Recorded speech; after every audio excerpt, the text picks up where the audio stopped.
하나님이여 주의 인자하심이 어찌 그리 보배로우신지요. 사람들이 주의 날개 그늘 아래 피하나이다. 주를 아는 자들에게 주의 인자하심을 계속 베푸시며 마음이 정직한 자에게 주의 공의를 베푸소서. 사랑과 은혜가 하나 되신 하나님 아버지, 오늘도 저희들에게 이처럼 좋은 날 허락하시고 하나님 전에 나와서 하나님께 예배할 수 있도록 허락하시니 감사하옵나이다.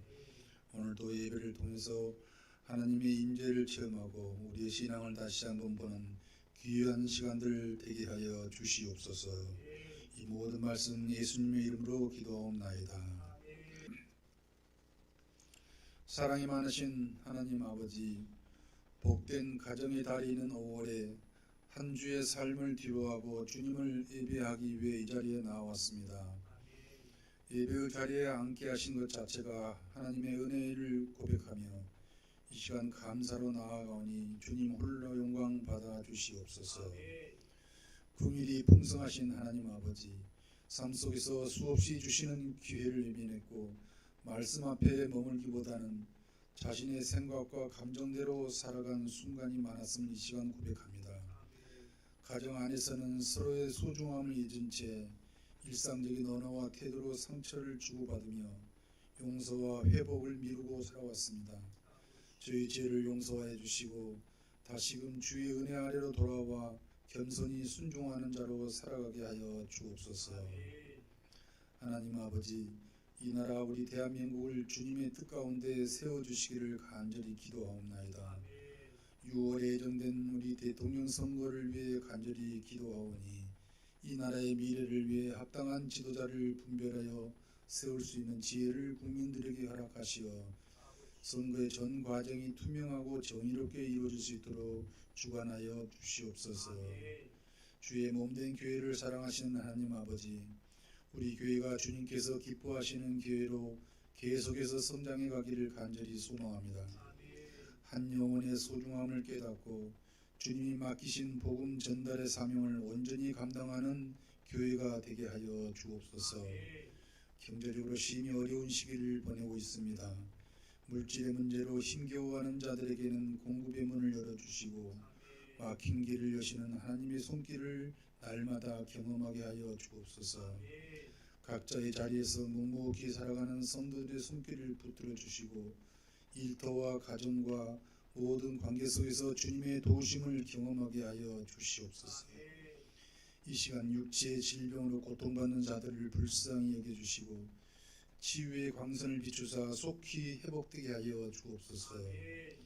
오늘 말씀을 전하신 우리 목사님의 주님의 능력으로 붙들어 주시기를 간절히 간구합니다. 말씀 한 구절 한 구절이 살아있는 능력으로 선포되게 하여 주시옵소서. 오늘 이 예배를 위하여 보이지 않는 자리에서 묵묵히 수고하는 이들을 주님께서 축복하여 주시옵소서. 찬양으로 또 안내와 봉사로 또 아이들을 돌보며 예배 울타리를 지켜내시는 교사님들, 영상과 음향, 정리와 청소로 예배를 준비한 모든 이들의 헌신을 주님께서 기억하여 주시옵소서. 우리 주 예수 그리스도 이름으로 간절히 기도하옵나이다. 아멘. 찬성경 구약 에스겔서 3장 1절에서 3절까지 말씀이 되겠습니다. 주보에는 340면으로 나와 있는데요. 1152면이 되겠습니다. 에스겔서 3장 1절에서 3절까지 말씀이 되겠습니다. 1152면입니다. 한 절씩 교독하신 후에 3절은 같이 읽겠습니다. 또 그가 내게 이르시되 인자야, 너는 발견한 것을 먹으라. 너는 이 두루마리를 먹고 가서 이스라엘 족속에게 말하라 하시기로 내게 이르시되 인자야, 내가 내게 주는 이 두루마리를 내 배에 넣으며 내 창자에 채우라 하시기에 내가 먹으니 그것이 내 입에서 달기가 꿀 같더라. 아멘. 시간 하나님의 말씀을 먹으라는 말씀으로 목사님 말씀 전하실 때 많은 은혜 받으시기 바랍니다. 우리 오늘도 한번 선포해 봅시다. 우리 가슴에 따뜻하게 손을 얹고요. 나는 하나님이 두고 보시기에도 아까운 사람입니다. 시작. 나는 하나님이 두고 보시기에도 아까운 사람입니다. 누가 뭐래도 나는 하나님이 두고 보시기에 아까운 사람입니다. 시작. 누가 뭐래도 나는 하나님이 두고 보시기에 아까운 사람입니다. 우리 옆 사람에게도 그렇게 눈을 쳐다보면서 당신도 하나님이 두고 보시기에 아까운 사람입니다. 시작. 당신도 하나님이 두고 보시기에 아까운 사람입니다. 여러분, 언제 나는 두고 보기에 안 아까운 사람이라고, 언제 나는 하나님께서 버린 사람이라고 느껴지는 줄 아십니까? 고난 가운데 있을 때 그렇습니다.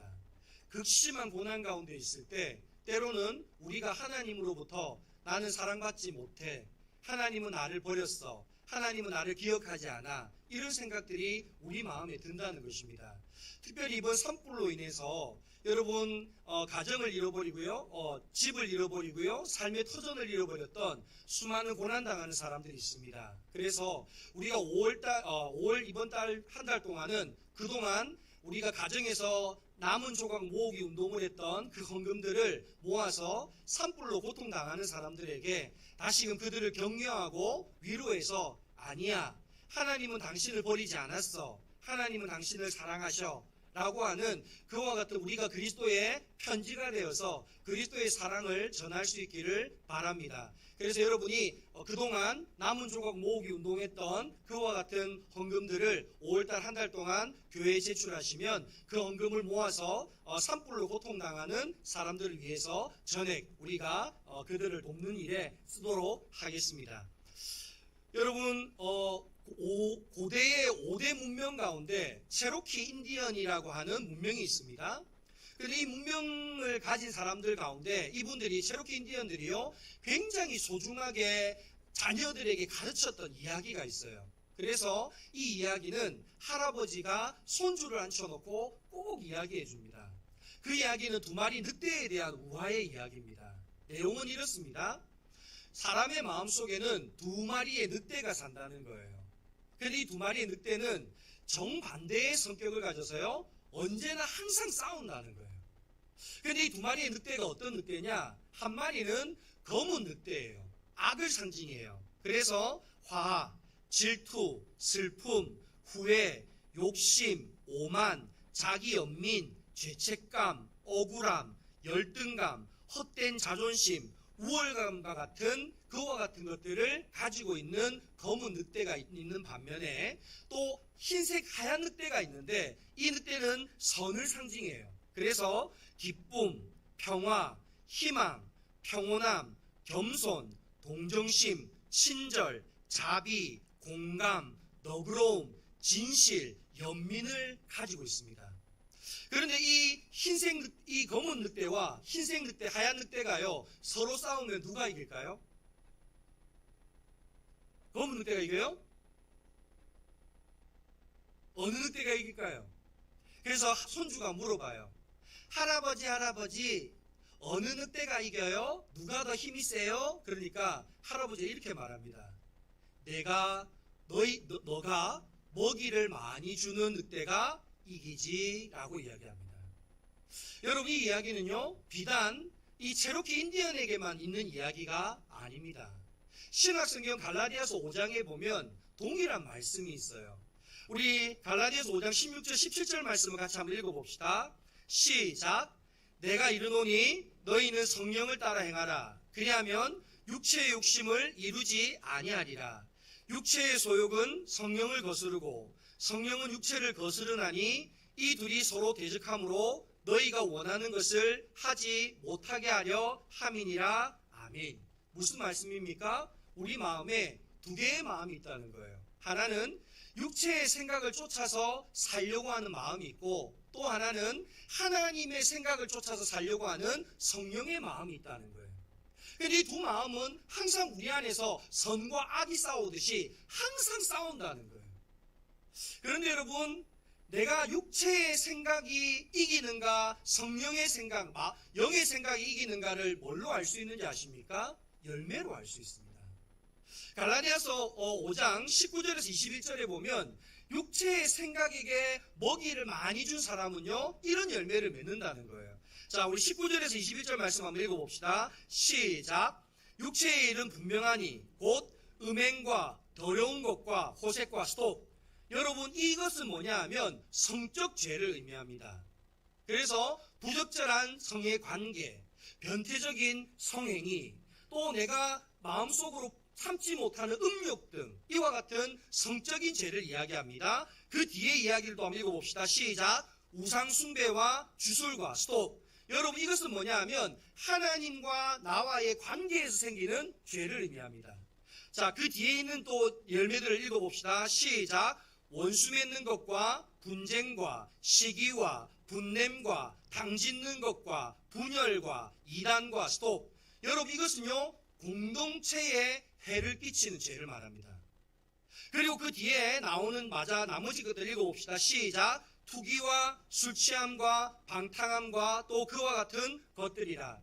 여러분 이 뒤에 나오는 투기, 술취함, 방탕함은요 개인적인 죄를 이야기합니다. 결국은 내가 육체의 생각에 먹이를 많이 주면 이와 같은 죄를 범하게 된다는 거예요. 이와 같은 열매들을 맺게 된다는 거예요. 반면에 여러분 하나님의 생각, 영의 생각에게 먹이를 많이 주는 사람은요 어떤 열매를 맺느냐. 22절 23절에 이와 같이 이야기합니다. 같이 한번 읽어봅시다. 시작. 오직 성령의 열매는 사랑과 희락과 화평과 오래 참음과 자비와 양성과 충성과 온유와 절제니 이 같은 것을 금지할 법이 없느니라. 아멘. 여러분 오늘 저와 여러분은 어떤 열매를 많이 맺으십니까? 만약에 내가 육체의 생각에 육체의 일을 쫓아서 살아가는 열매를 많이 맺는다면 어쩌면 여러분은 육체의 그 생각을 하는 늑대에게 먹이를 많이 주는 사람일 것입니다. 반면에 여러분이 영의 생각, 즉 성령의 열매를 많이 맺는 사람이라고 한다면 오늘 여러분은 바로 그 영의 생각에게 먹이를 많이 주는 사람이 될 것입니다. 저는 바라옵기는 우리 영광교회에 있는 모든 성도들이 이 영의 생각, 성령의 열매를 주렁주렁 맺는 이와 같은 성령의 사람들 될 수 있기를 간절히 축원합니다. 그러면 여러분 어떻게 해야 영의 생각에게 먹이를 많이 먹일 수 있을까요? 아니 지금 제가 말하는 말은 되게 추상적이잖아요. 여러분 마음에 어디에 이 두 마리 늑대가 살죠? 마음속 어디 있죠? 심장 안에 있나요? 어떻게 무슨 먹이를 먹이죠? 여러분 이게 문제예요. 신앙을 너무 추상적으로만 생각하면 여러분 구체적으로 우리가 해야 될 삶의 실천 내류가 나오질 않아요. 여러분 어떻게 하면 내 영의 생각에게 내 안에 계시는 그 성령의 생각에게 먹이를 많이 줄 수 있는가? 여러분 시편 1편에 보면 이렇게 말씀을 하세요. 복 있는 사람은 오직 여호와의 말씀을 즐거워하여 그 말씀을 주야로 뭐하는 자로다? 묵상하는 자로다. 여러분 내 안에 있는 영의 생각, 그 성령의 생각에게 먹이를 많이 주는 방법이 뭐라고 합니까? 하나님의 말씀을 주야로 먹는 거라는 거예요. 그럼 그 말씀을 먹을 때 여러분 어떻게 되느냐? 그 뒤에 우리 한번 읽어봅시다. 시작. 그는 시냇가에 심은 나무가 철을 따라 열매를 맺으며 그 잎사귀가 마르지 아니함 같으니 그가 하는 모든 일이 다 형통하리로다. 아멘. 여러분 철을 따라 열매 맺는다는 건 갈라디아서의 말씀을 우리가 비교하자면 어떤 열매를 맺는다는 거예요? 성령의 열매를 주렁주렁 맺게 된다는 거예요. 이와 같이 성령의 열매를 맺게 될 때 오늘 우리의 삶이 하나님의 영의 생각대로 이끌림 받아 형통한 삶을 살 수 있게 된다라는 것입니다. 그래서 여러분 제가 2주 전에 여러분 하나님의 말씀을 먹는 2가지 방법을 말씀드렸어요. 첫 번째가 혹시 뭔지 기억하십니까? 하나님의 말씀인 선포된 말씀을 어떻게 들을 것인가? 그래서 우리가 어떤 자세로 말씀을 들을 때 하나님의 말씀으로 선포된 말씀을 들을 수 있는가? 그것을 말씀드렸고요. 2번째는 하나님의 기록된 말씀을 우리가 어떻게 읽을 것인가? 그래서 어떻게 읽음으로 하나님의 말씀을 먹을 수 있는가를 2가지로 말씀을 드렸습니다. 오늘은 나머지 3가지를 말씀을 드릴 거예요. 하나는 하나님의 말씀을 어떻게 공부해서 먹을 건가? 하나는 어떻게 하나님의 말씀을 암송함으로 먹을 수 있는가? 그리고 마지막으로는 어떻게 하면 하나님의 말씀을 내가 묵상함으로 먹을 수 있는가? 이 3가지 관점에서 오늘 말씀을 여러분에게 나누려고 합니다. 하나님의 말씀을 먹는 세 번째 방법은요, 하나님의 말씀인 성경을 공부하는 것입니다. 여러분, 성경 읽기와 성경 공부의 차이를 아십니까? 읽는 것이 공부 아닙니까? 읽는 것과 공부하는 것이 뭐가 다른가요? 여러분, 읽는 것은요, 숲을 보는 겁니다. 그래서 하나님의 말씀이라는 큰 숲을 우리가 이렇게 쭉 훑어보는 게 읽는 겁니다.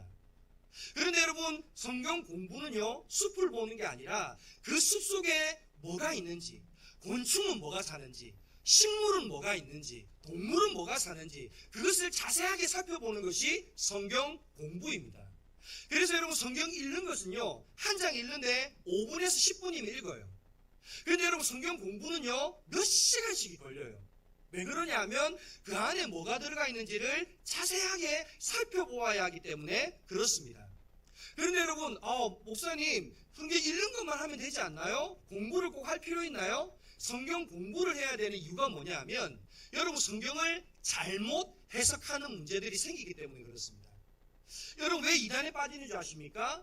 이단들은요, 성경을 가지고 이야기를 해요. 그런데 문제는 뭐냐? 성경을 잘못 해석해서 가르치니까 문제가 생기는 거예요. 여러분, 예를 들면 이런 거예요. 여러분, 우리가 개업 신방을 할 때 어느 우리 성도들 중에 누가 개업을 한 거예요. 그럼 개업 신방을 할 때 우리가 들고 가는 성경 말씀 구절이 있어요. 과거에 많이 들고 갔던 말씀 구절이 뭔지 아세요? 욥기 8장 7절의 말씀입니다. 내 시작은 미약하나 나중은 창대하리라. 여러분, 개업집에 얼마나 좋습니까? 너 비록 지금은 구멍가게로 시작하나 하나님의 복 받으면 너 큰 가게로 대성할 거다. 여러분, 이것만큼 개업집에 적합한 말씀이 없습니다. 그런데 여러분, 사실은요, 이 말씀은 그 말씀이 아닙니다. 이 말씀은 빌닷이라는 욥의 친구가 욥에게 한 말이에요. 근데 이 말을 어떤 맥락에서 했냐 하면 이런 거예요. 욥, 너 지금 고난당해서 많이 힘들지? 지금 네가 다 쇠약해져서 너무너무 어려워졌지? 그 이유가 뭔 줄 알아? 너 죄를 많이 지었어 그래. 너 죄를 회개하고 하나님께로 돌아가면 너 지금은 미약하지만 하나님께서 그 죄를 용서해 주시고 너에게 복 주시면 너 나중에 대단하게 창대하게 될 거야. 그러니까 빨리 회개해서 하나님께로 돌아가. 이 말입니다. 그럼 여러분 보세요. 개업집에 이 말씀 붙여놓으면 그 말이 뭡니까? 이 집이 작은 이유는 죄가 많아서 그렇습니다. 이 집 주인이 죄를 참 많이 짓습니다. 빨리 회개해서 주님께로 돌아가야만 이 집은 잘 됩니다. 그걸 붙여놓은 거예요. 여러분, 개업집에 적합합니까? 안 적합합니까? 안 적합합니다. 왜 이와 같은 문제가 생기나요? 성경을요, 읽으면서 내 눈에 좋은 말씀만 딱 뽑아오는 거예요. 내 시작은 미약하나 나중은 창대하리라. 와, 이거 진짜 좋은 말씀이네. 내가 지금은 별 볼 일 없이 내가 대학교를 다녔으나 하나님이 나에게 복 주시면 나중에 내가 대기업에 가서 엄청나게 성공하겠지? 이렇게 말씀을 이해하는 거예요. 여러분, 이것은 우리가 성경을 제대로 공부하지 않기 때문에 일어나는 오류예요. 그럼 여러분, 성경 공부를 어떤 식으로 하는 걸까요? 첫 번째는요, 여러분, 성경 공부는요, 관찰하기부터 해야 합니다. 여러분, 관찰하기는 뭐냐 하면 성경은 총 몇 권으로 되어 있어요? 66권의 성경으로 되어 있어요. 그럼 66권의 성경책 중에 내가 한 권을 선택하는 거예요. 내가 마가복음을 공부해야 되겠다. 내가 로마서를 공부해야 되겠다. 내가 빌립보서를 공부해야 되겠다. 그 한 권을 선택하는 거예요. 그러면 그 한 권의 책을 처음부터 끝까지 쭉 읽어보는 거예요. 쭉 읽어보면서 전체 내용은 어떻게 기록되어 있는가? 이것을 기록한 기자는 어떤 목적으로 이거를 기록했는가? 이거를 먼저 쭉 살펴보는 게 관찰하기예요. 이 관찰이 끝나고 나면 그 다음에는 뭐를 하느냐? 두 번째는요, 분석하기를 하는 겁니다. 여러분, 분석하기는 뭐냐 하면 각 장으로 들어가는 거예요. 근데 여러분, 각 장으로 들어가면 그거 아세요? 각 장도 각 문단으로 나누어져 있다는 걸. 자, 오늘 본문 말씀 3장을 보면요, 여러분 3장 16절 한번 펴보세요. 자, 에스겔서 3장 16절 위에 뭐라고 적혀있죠? 파수꾼 에스겔. 그러면 여러분 16절부터 21절까지는 뭐에 대한 내용이라는 거예요? 파수꾼 에스겔에 대한 이야기라는 거예요. 또 21절에 보면 위에 소제목이 뭐라고 적혀 있죠? 에스겔이 말 못하는 자가 되다. 그럼 여러분 이 단락 안에는 뭐에 대한 이야기가 있다는 거예요? 에스겔이 말 못하는 그 이유가 기록되어 있다는 거예요. 이렇게 여러분 하나님의 한 장의 말씀 속에도요 여러 가지 내용이 문단으로 나누어져 있어요. 그 문단의 내용을 보고요 각 절이 뭐라고 말하는지, 그 절 속에 하나님의 명령이나 하나님의 교훈이나 하나님의 약속은 없는지를 살펴보고, 또 성경을 읽다 보면 여러분 성경 말이 참 어려워요. 그러니까 모르는 단어들도 되게 많이 나와요. 이 단어가 뭐지? 이 단어는 잘 안 쓰는 말인데? 그러면 그런 모르는 단어들은요 체크도 해놓고요, 또 그 말을 읽다가 이해가 잘 안 되면 그것도 이렇게 내가 기록을 해놨다가 목사님에게 물어보거나 성경 사전을 찾아보거나 주석 같은 걸 찾아보면서 그 말씀을 내가 이해하는 것이 분석학입니다. 그러면 여러분 내가 관찰하기를 했어요, 분석하기를 했어요. 그 다음 마지막에 하는 게 뭐냐? 바로 해석하기입니다. 여러분 해석하기는 뭐를 의미하냐면, 여러분 성경 기자는 이 글을 언제 썼어요? 최근에 썼죠? 언제 썼습니까? 예, 맞아요. 옛날에 썼어요.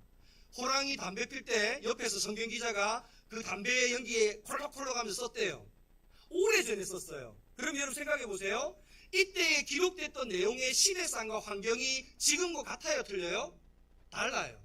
그러면 여러분 내가 관찰하기를 하고요 분석하기를 했다면 그 말씀을 해석한 이후에 오늘날의 나의 말씀으로 이것을 내 삶 속에 적용하는 게 바로 해석하기예요. 그래서 여러분 하나님의 말씀을 공부할 때는 여러분 그 말씀을 내가 처음에 뭐 하라고요?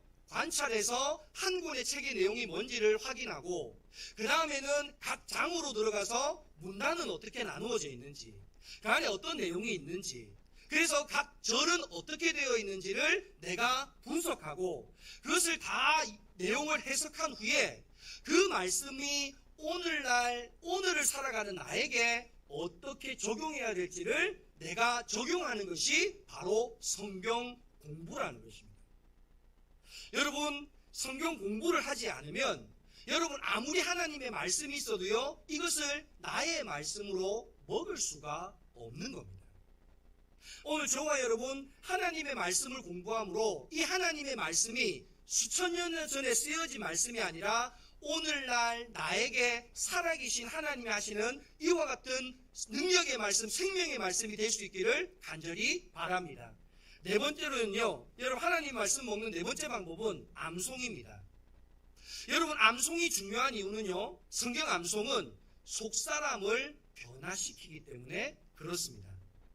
여러분 우리가 타고난 천부적인 재능, 내가 마음대로 선택할 수 있어요, 없어요? 선택할 수 없습니다. 타고난 재능을 선택할 수 없어요. 내가 자라온 환경은 내 마음대로 바꿀 수 있나요, 없나요? 이것도 내 마음대로 바꿀 수 없어요. 그런데 여러분 내가 무엇을 보는가, 내가 무엇을 듣는가, 내가 무엇을 먹는가는 내가 선택할 수 있어요, 없어요? 있어요. 여러분 내가 무엇을 보고 무엇을 듣고 무엇을 먹는지가 왜 중요하냐? 여러분 마태복음 12장 34절에서 35절에 보면 이렇게 말씀하십니다. 한번 읽어봅시다. 시작. 독사의 자식들아, 너희는 악하니 어떻게 선한 말을 할 수 있느냐? 이는 마음에 가득한 것을 입으로 말함이라. 스톱. 여러분 왜 우리가 보고 듣고 먹는 게 중요한지가 이 뒤에 나와요. 여러분 펜 있는 사람 줄을 치면서 한번 읽어봅시다. 시작. 선한 사람은 그 쌓은 선에서 선한 것을 내고 악한 사람은 그 쌓은 악에서 악한 것을 내느니라. 아멘. 여러분 어떤 사람에게서 선이 나오고 어떤 사람에서 악이 나온다고요? 선을 보고 선을 듣고 선을 먹은 사람은 선이 그 안에서 나오고요, 악을 보고 악을 듣고 악을 먹은 사람은 그 속에서 악이 나온다는 거예요. 여러분 내가 어떤 것을 보고 듣고 먹느냐에 따라 내 삶 속에서 나타나는 게 달라진다는 거예요. 이것은 내가 결정할 수 있는 문제라는 겁니다. 그런데 여러분 심리학에서 이런 이야기가 있어요. 우리가 무엇인가를 하지 말아야 되겠다라고 그것을 자꾸 생각하지 않습니까? 자꾸 생각하면 나 이거 하지 말아야지 계속 생각하면 그 일을 하게 될까요? 안 하게 될까요? 하게 됩니다. 예를 들면 이런 거예요. 여러분 얘예요.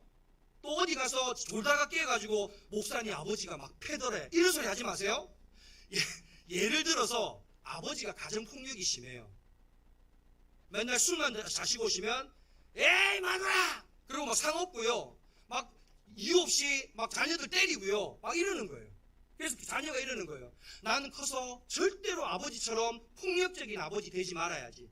나는 절대로 폭력적인 아버지 되지 말아야지. 여러분 이 생각 자꾸 하면서 크면 폭력적인 자녀 된다는 거예요? 안 된다는 거예요? 된다는 거예요. 왜냐하면 안 해야지 라면서 계속 생각했기 때문에 폭력이 내 속에 자리 잡는다는 거예요. 여러분 그렇기 때문에 성경을 암송하는 이유 중에 하나는 뭐냐 하면 여러분 생각하는 삶을 훈련하는 것이 성경 암송입니다. 다시 말씀드립니다. 우리가 성경 암송을 해야 되는 이유 중에 하나는 생각하는 훈련을 하는 것이 성경 암송하는 이유입니다. 여러분 그런데 성경 암송을 할 때 주의해야 될 게 한 가지 있어요. 성경에는요 하지 말라라고 하는 부정적인 이야기도 있고요 하라고 하는 긍정적인 말씀도 있어요. 그러면 여러분 내가 부정적인 말씀을 자꾸 암송해야 될까요? 하라고 하는 긍정적인 말씀을 암송해야 될까요? 긍정적인 말씀을 암송해야 돼요. 예를 들면 이런 거예요. 여러분 내가 자꾸 두려워요. 불안해요. 염려가 있어요. 나 이 두려운 이야기 생각 안 해야지. 나 불안한 이거 생각 안 해야지. 나 지금 염려되는 거 생각 안 해야지 하면 두렵고 불안하고 염려되는 걸 자꾸 생각을 할까요? 안 할까요? 더 생각을 한다는 거예요. 오히려 그 생각을 떨쳐버리려면 평안하고 기쁜 생각을 해야 된다. 이게 심리학에서 말하는 겁니다. 그럼 여러분 이런 거예요. 내가 지금 두려워요. 어떤 문제 때문에 염려가 돼요. 자꾸 걱정이 돼요. 그래서 밤잠을 못 이루겠어요. 뭘 해도 입맛도 없어요. 너무 힘이 들어요. 그때 여러분 이사야서 41장 10절을 암송하는 겁니다. 여러분 이사야서 41장 10절이 뭡니까? 한번 읽어봅시다. 시작. 두려워 말라 내가 너와 함께함이라. 놀라지 말라 나는 내 하나님이 됨이라. 내가 너를 굳세게 하리라. 참으로 너를 도와주리라. 참으로 나의 의로운 오른손으로 너를 붙들리라. 아멘. 자꾸 불안하고 두렵고 염려가 될 때 두려워 말라. 내가 너와 함께하리라. 놀라지 말라. 내가 크고 강한 오른손으로 너를 붙들어 주리라. 반드시 내가 너를 도와주리라. 이 말씀을 자꾸 묵상하다 보면 어느 순간 두렵거나 염려되거나 불안한 마음들이 뭐 한다는 거예요? 내 마음속에서 사라진다는 거예요. 그런데 여러분 이것은 심리학적인 이론이 아니라 하나님은 살아 계시기 때문에 하나님의 약속을 말씀을 붙드는 자에게는 이와 같은 능력이 나타난다라는 것입니다. 이것이 바로 성경 암송을 해야 되는 우리에게 중요한 생각의 훈련입니다. 두 번째는요, 여러분 우리 마음을 하나님의 말씀으로 채우는 것이 바로 성경 암송의 이유입니다. 여러분 하나님의 말씀은 책이 아니에요. 하나님의 말씀은 지금도 살아서 우리에게 역사하시는 하나님의 능력의 말씀입니다. 여러분 이것을 믿으십니까?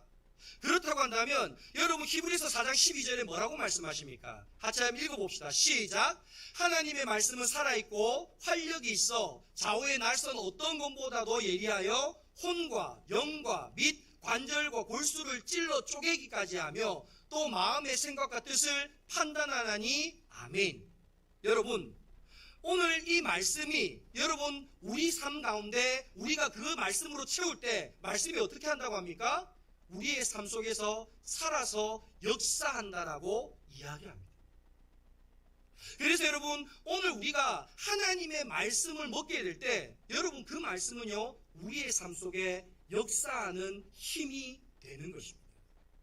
여러분에게 여러분 제가 말씀을 암송하면 어떤 놀라운 일이 생기는지 하나의 팁을 가르쳐 드릴게요.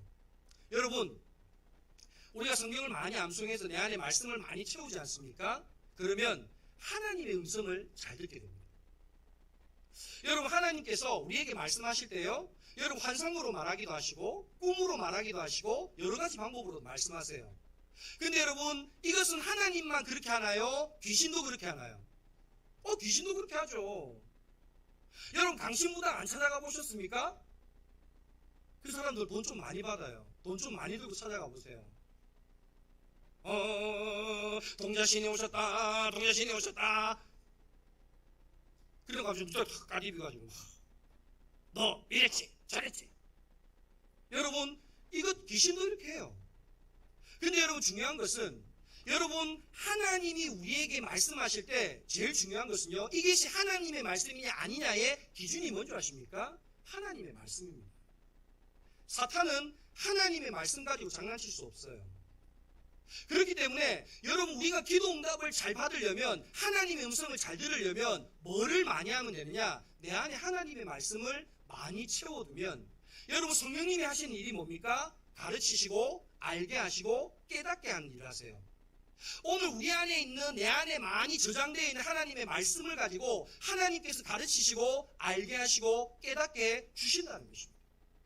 여러분 오늘 우리가 하나님의 그 음성을 잘 듣기 위해서 언제나 하나님의 말씀으로 내 안을 가득 채울 수 있는 하나님의 사람들 될 수 있기를 바랍니다. 마지막으로요, 하나님의 말씀을 먹는 마지막 방법은 묵상입니다. 여러분 성경을 먹는 5가지 방법을 제가 이제 설명을 드렸어요. 자, 첫 번째 방법이 뭐였어요? 선포된 말씀을 듣는 것. 두 번째는 뭐였어요? 기록된 말씀을 읽는 것. 세 번째가 뭐였어요? 성경을 공부하는 것. 네 번째가 뭐였어요? 성경을 암송하는 것. 다섯 번째가 뭐라고요? 성경을 묵상하는 거예요. 근데 여러분 이것은 뭐하고 똑같으냐, 묵상은 뭐하고 똑같으냐 하면 이런 거하고 똑같아요. 여러분 내 앞에 하나님의 말씀이 있어요.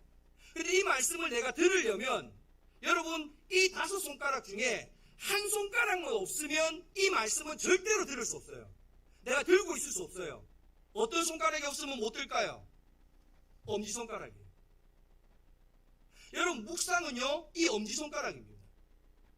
여러분 이 묵상을 엄지손가락이라고 이야기하는 이유는 뭐냐? 여러분 묵상은 적응이라는 거예요.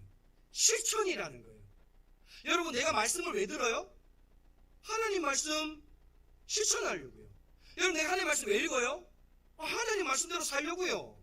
여러분 성경 말씀 왜 공부합니까? 하나님 말씀대로 내가 순종하고 살려고요. 성경 말씀 왜 암송합니까? 그 말씀대로 내가 실천하며 살려고요. 결국은 이 모든 것이 다 뭐와 연결되어 있습니까? 실천과 연결되어 있습니다.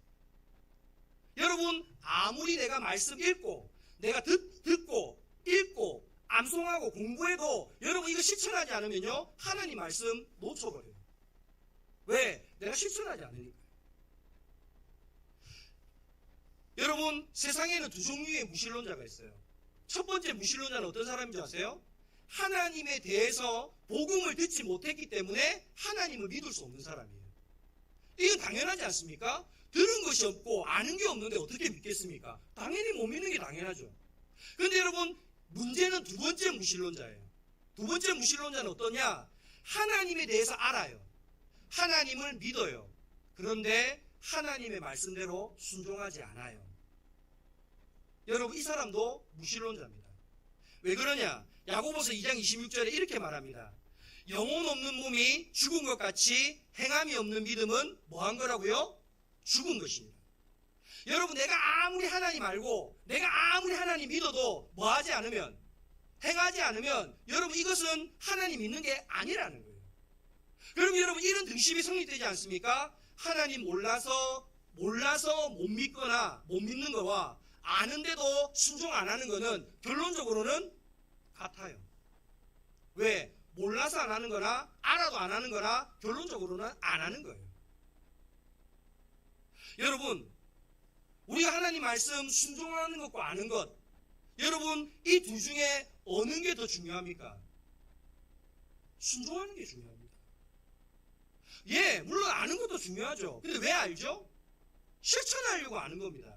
예를 들자면 이런 거예요. 제가 다이어트에 대해서 막 공부를 엄청 해요. 그래서 다이어트에 대해서 박사가 됐어요. 다이어트에 대해서 모르는 게 없어요. 근데 나는 실천 안 해요.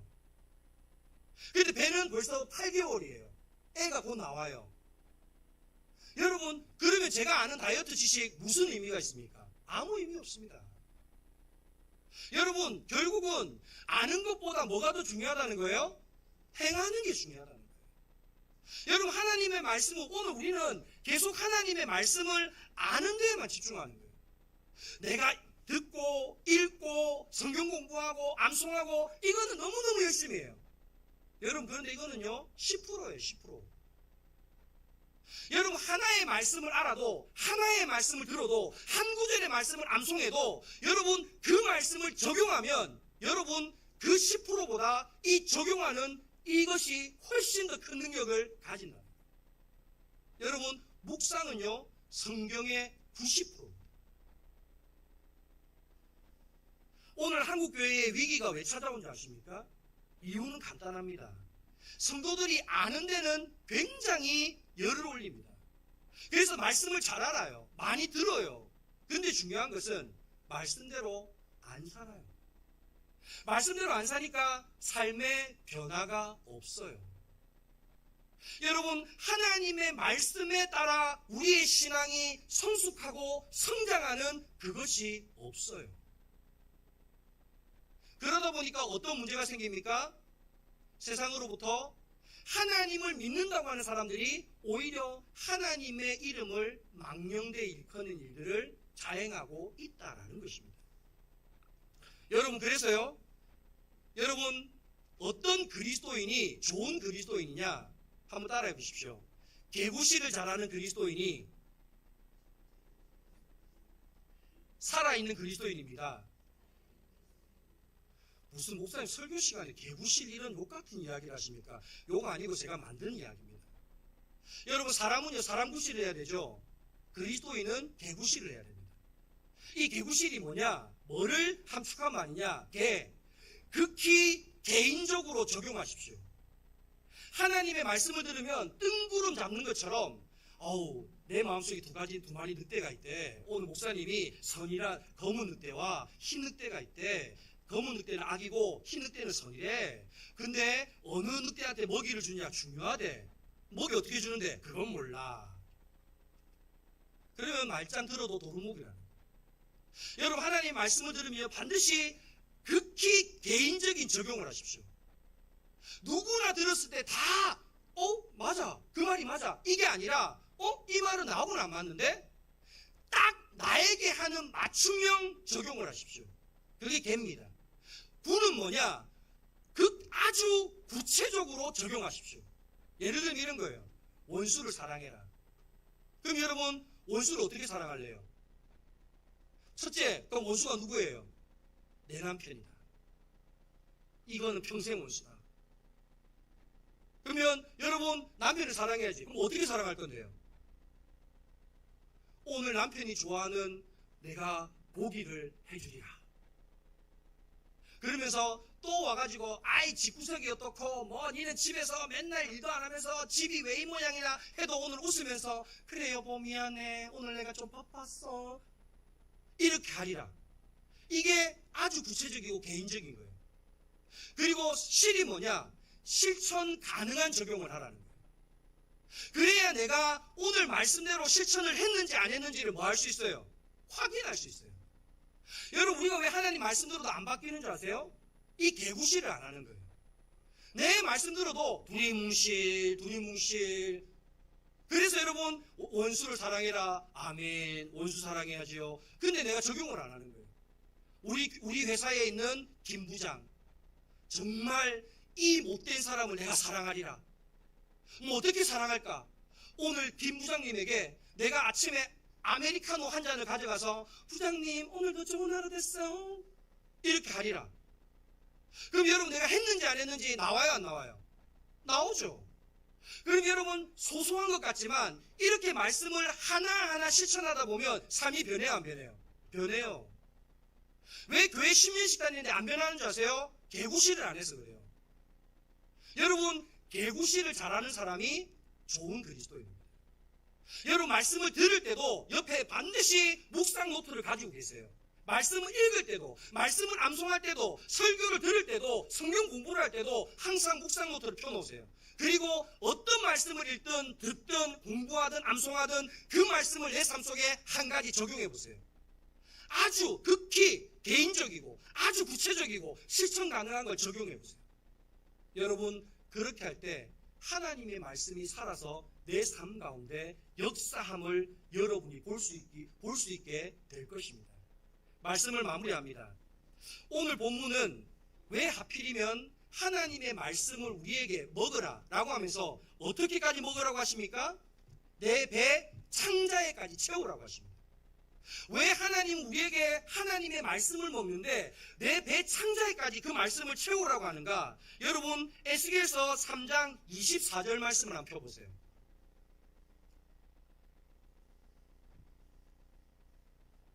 자, 24절 상반절 말씀을 한번 읽어봅시다. 시작. 주의 영이 내게 임하사 나를 일으켜 내 발로 세우시고 스톱. 여러분 하나님의 말씀이 내 안에 충만하게 되어 내 창자기까지 가득 찰 정도로 충만해지면 첫째 하나님의 영이 임한다는 거예요. 오늘 하나님은 우리 가운데 임재하기를 원하시기 때문에 우리에게 말씀으로 채우라고 하는 거예요. 두 번째로 여러분 하나님이 임재하시면 하나님이 하고 싶은 일이 뭐냐? 우리를 다시 이렇게 세우고 싶다는 거예요. 삶의 여러 가지 힘들고 어려운 상황 속에 있는 우리를 하나님의 말씀으로 주님은 이렇게 세우기를 원하신다는 거예요. 제가 어제 이 말씀을 마무리하면서 준비하면서요 그 찬양이 내 안에 생각났어요. 날 세우시네. 나 지치고 내 영혼 연약할 때 근심 속에 내 마음 무거워 주 오셔서 함께 하실 때까지 나 잠잠히 주님을 기다려 날 세우사 저 산에 우뚝 서리 날 세우사 풍랑 가운데도 함께 하심 날 강하게 하네 날 세우사 모든 것 할 수 있네. 할렐루야. 여러분 오늘 하나님이 우리에게 말씀을 채우라고 하는 이유는 세파로 너무 힘들고 어려운 세상을 살아가는 저와 여러분을 오늘 하나님께서 말씀으로 이렇게 세우고 싶으신 겁니다. 얘야 괜찮아. 두려워하지 마. 염려하지 마. 지금은 좀 잘 안 되는 것 같지? 지금은 네 삶이 무너지는 것 같지? 지금은 이렇게 하면 안 될 것 같지? 괜찮아. 내가 너와 함께 한단다. 내가 너의 어깨를 붙들어주고 있단다. 내가 너의 힘이 될 거란다. 내가 너를 반드시 도와줄 거란다. 오늘 하나님께서 그렇게 말씀을 통하여 우리를 이렇게 세우기를 원하시기 때문에 오늘 우리에게 말씀으로 너희를 채우라고 말씀하고 계시는 것입니다. 우리 영광교회 모든 성도들은 하나님의 말씀으로 충만케 되기를 간절히 소망합니다. 그럴 때 힘들고 어려운 세상 가운데 하나님이 우리를 우뚝 세우실 것입니다. 주저앉고자 하는 우리의 무릎을 주님께서 강한 손으로 붙들어 주실 것입니다. 우리의 무거운 어깨를 하나님께서 강건하게 지켜 주실 것입니다. 이것이 오늘 우리에게 하시는 하나님의 살아계신 말씀입니다. 결단의 찬양으로 기도의 자리로 나아가겠습니다. 하나님 아버지 감사합니다. 오늘 우리 안에 육체의 생각과 영의 생각이 서로 싸우고 있음을 깨달아 알게 하시니 감사합니다. 우리는 성령의 생각이 이기게 하기 위해 얼마나 말씀의 영양분을 공급했습니까? 복 있는 사람은 오직 여호와의 말씀을 즐거워하여 그 말씀을 주야로 묵상하는 자라고 말씀하셨는데 우리의 삶은 오직 여호와의 말씀만을 즐거워하고 있으며 그 말씀을 주야로 묵상하고 있습니까? 하나님의 말씀을 지적으로만 아는 자 되지 않게 하시고 그 말씀을 실천하여 적용함으로 그 말씀을 먹는 자 되게 하여 주옵소서. 하나님의 말씀을 날마다 듣고 읽고 공부하고 암송하여 그 가운데 기록한 대로 다 지켜 행할 때 우리의 삶이 성령의 열매를 주렁주렁 맺으며 형통케 되고 평탄케 되는 은혜가 임하게 하여 주옵소서. 세상의 온갖 죄와 상처들로 얼룩진 자들이 영광교회를 통하여 새롭게 회복되고 치유되게 하여 주옵소서. 영광교회가 하나님이 기뻐하는 교회, 영광교회 성도들이 자랑스러워하는 교회 되게 하시고 우리 교회의 주인이 하나님이시며 말씀 위에 바로 선 교회, 교회엔 우리가 머무는 곳마다 하나님의 영광이 나타나는 교회 되게 하여 주옵소서. 행여 우리 가운데 갖가지 문제들로 고통당하는 사람들이 있습니까? 육신의 질병이든 마음의 질병이든 중독의 문제이든 죄의 문제이든 그 밖의 삶의 갖가지 어려움이든 그 어떤 것이라도 그리스도의 십자가의 사랑으로 치유되고 회복되고 새로워지는 은혜가 지금 이 자리 가운데 나타나게 하여 주옵소서. 나사렛 예수 이름 받들어 기도하온즉 저들을 괴롭히는 모든 문제들은 떠나갈지어다. 모든 죄와 사망의 권세야 떠나갈지어다. 주님께서 자유케 하시면 자유케 될 것을 믿사온즉 우리에게 그와 같은 믿음 있게 하여 주옵소서. 이제는 우리 주 예수 그리스도의 은혜와 하나님 아버지의 한이 없는 사랑하심과 보혜사 성령님의 내주 감화 감동하시는 은혜가 영광교회 모든 성도들 머리 위에와 그들의 가정과 삶의 모든 자리 위에 이 나라와 온 세계 가운데 지금으로부터 영원까지 함께 하시기를 간절히 축원하옵나이다. 아멘.